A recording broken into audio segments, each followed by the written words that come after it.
Shalom saudara-saudari yang dikasihi Tuhan. Hari ini kembali kita akan merenungkan firman Tuhan dari kitab Mazmur. Kita akan merenungkan Mazmur 60. Mazmur 60 ini adalah Mazmur doa. Dan LAI memberi judul Doa Memohon Kemenangan. Mazmur ini merupakan satu lagu pengajaran daripada Raja Daud. Dan latar belakang daripada Mazmur ini adalah ketika Daud telah berhasil memenangkan satu peperangan yang besar atas kerajaan Aram di utara Israel dan kerajaan Edom di selatan Israel. Saudara, Mazmur ini sangat menarik karena setelah bangsa Israel biasanya memenangkan peperangan, maka ada sorak-sorai dan pujian yang diutarakan. Tetapi di dalam Mazmur ini kita melihat bahwa Raja Daud mengungkapkan sesuatu yang berbeda. Bukan pujian, tetapi satu ratapan dan doa permohonan. Mengapa saudara-saudara sekalian?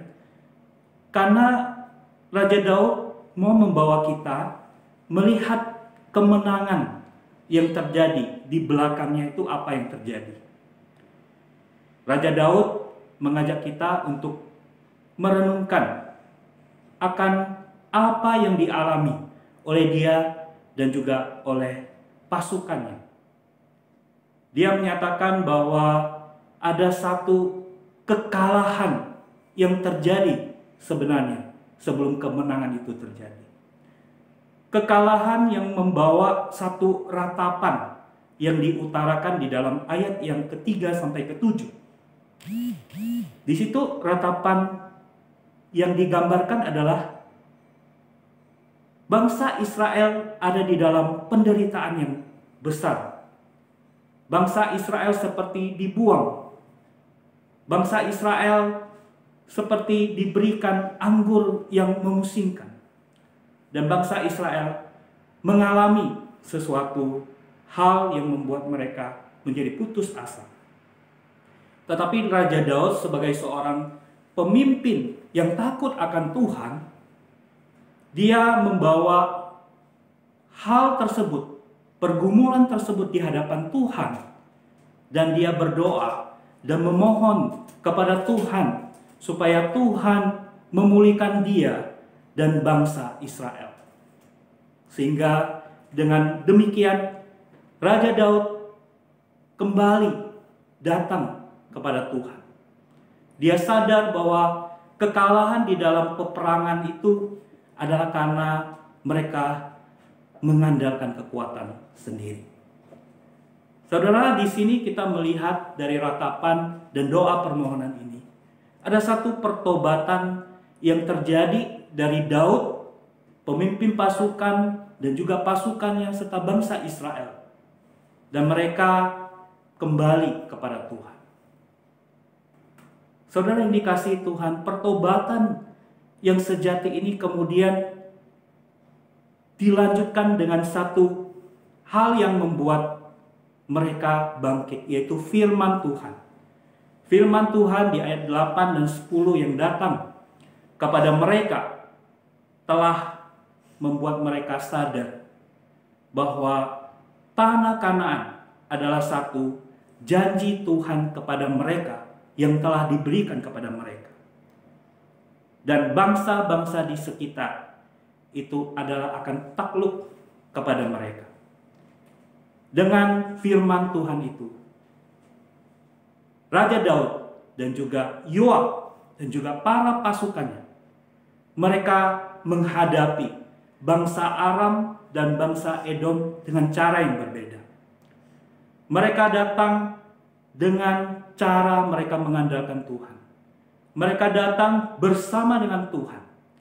Sehingga kita melihat di dalam ayat yang ke-13 ke 14, dua ayat yang terakhir, Raja Daud mengutarakan bahwa mereka sungguh-sungguh mengandalkan Tuhan, bukan lagi kekuatan mereka. Berikanlah kepada kami pertolongan terhadap lawan, sebab sia-sia penyelamatan dari manusia. Dengan Allah akan kita lakukan perbuatan-perbuatan gagah perkasa, sebab Ia sendiri akan menginjak-injak para lawan kita.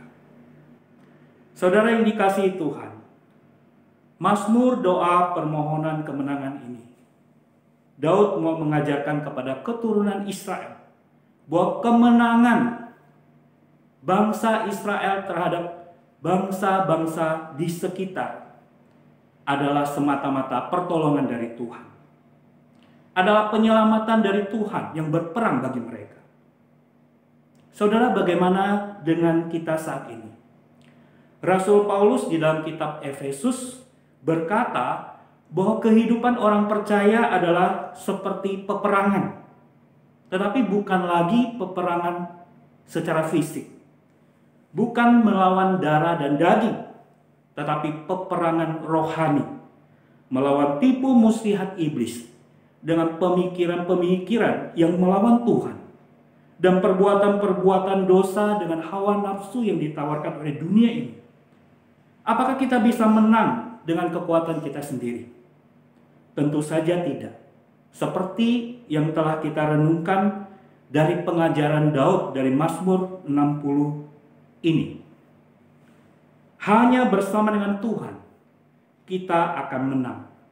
Hanya dengan mengandalkan Tuhan, dengan iman, dengan firman Tuhan, dan pertolongan Allah Roh Kudus, kita dapat menunaikan amanat agung Tuhan untuk memberitakan kabar baik, Injil keselamatan di dalam Kristus Yesus, membawa jiwa-jiwa kepada Tuhan.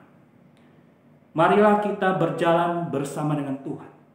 Karena hanya bersama dengan Tuhan kita akan menang di dalam segala tantangan hidup ini. Kiranya Tuhan menolong kita. Tuhan memberkati kita. Amin.